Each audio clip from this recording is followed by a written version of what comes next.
Dreams should not be judged by their odds of coming true. The real value of dreams is inspiring a willingness to aspire. We want people to keep dreaming because they'll keep trying as long as they believe it's possible, and that's what we're about. DBVI is so invested in the people we serve and providing individualized services and really looking about, our commissioner says often, the I and the O in WIOA, being innovative and creating opportunities. We have services available to address any part of their life, from daily living skills, money management, travel skills. We can help them address anything that they are looking at as a barrier so that they can remain independent in their home and in their communities. The center here, you can come and you can get training for little things. Let's say you wanted to learn how to use your iPhone, or you wanted to learn how to travel, or you want to learn how to use a computer. But I think the real power of the center, at least since I've been working here, is learning that you can do activities that are beyond what you think you can do. I find once they accomplish something is, how do I use a computer now that I can't see?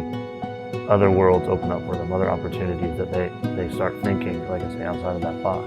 We look at their abilities, we look at their strengths, their interests, and their challenges, and we partner with them so that we can help them achieve what they want to achieve, whether it is going on to school and college, whether it's holding on to their jobs or getting a job, or whether it's just to enhance their life and increase their independence. I was diagnosed with a rare form of macular degeneration. It's called cone dystrophy. I ended up going on the Social Security rolls and was on it for close to 10 years. And my self-worth was pretty much down the tubes.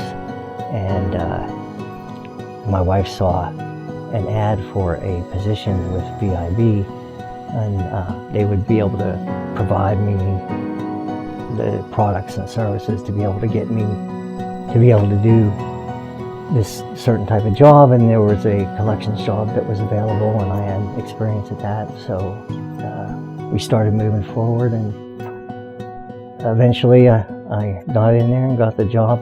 Our staff go in and they look at actual functional problems that person is having, doing with the low vision, and then that staff person will go with the individual to a low vision doctor that we've trained, and they will find magnifiers and different things that will work for them so that they can maximize their vision, so that they can continue living independently and functioning really self-sufficiently. I called them and they set me up with Felicia Williams. She came to my house, she gave me a test, she helped me out as far as services, looking for jobs and things like that, and she just basically helped me to try to get things in order as far as me being able to see while I'm out and being able to see while I'm at work, just to see, period. A little bit more than what I can. There's all sorts of adaptive technology that we can bring into the workplace, and VIB has invested about $50,000 last year in bringing that adaptive technology into the workforce. We've got Braille note takers. We can hook up a Braille keyboard for people who are Braille readers. We can enlarge the print. We can scan a document, and a person who has a visual impairment can automatically have access to that. There's not very much that can't be done now using the technology.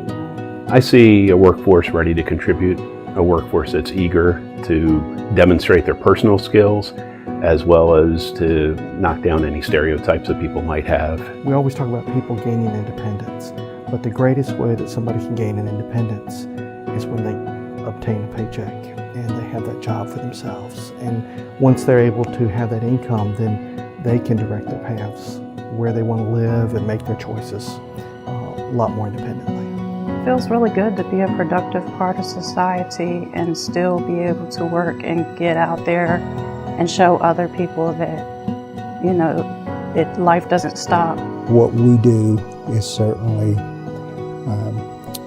special in that often we encounter people who don't believe in themselves because basically society has made them believe that they are incapable of achieving very much. So yeah, it is great when we can provide services and interact with people and basically help them find for themselves what's important and believe that they can have a quality life and be contributing members of their communities. Before I came here, I was really nervous. I was worried how I would be able to do things that I used to do, how I'd be able to get them done.